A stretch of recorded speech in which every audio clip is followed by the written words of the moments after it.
शिंदेंच्या शिवसेनेचं operation tiger सक्रिय। ठाकरेंच्या शिवसेनेचे आणि काँग्रेसचे काही आजीवाजी आमदार शिंदेंच्या गळाला लवकरच जाहीर प्रवेशाची शक्यता।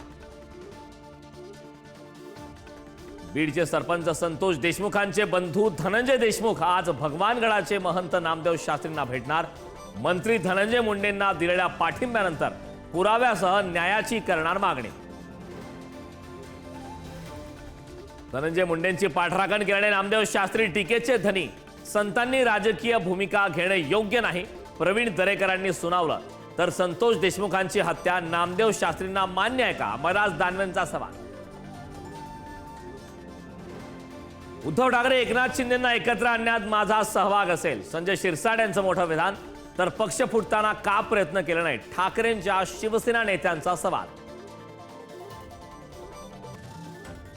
अहिल्यानगरमध्ये आज रंगणार महाराष्ट्र केसरीचा थरार। गादी विभागात शिवराज राक्षे विरुद्ध पृथ्वीराज मोहोळ, तर माती विभागात महेंद्र गायकवाड विरुद्ध साकेत यादव सामना होणार। पंढरपूरमध्ये आज विठ्ठल रुक्मिणीचा वसंत पंचमीनिमित्त शाही विवाह सोहळा। यंदा बेंगळुरूहून आला देवाचा विवाह पोशाख। पंढरीतील विठ्ठल मंदिरात विवाह सोहळ्याची तयारी, भाविकांची गर्दी।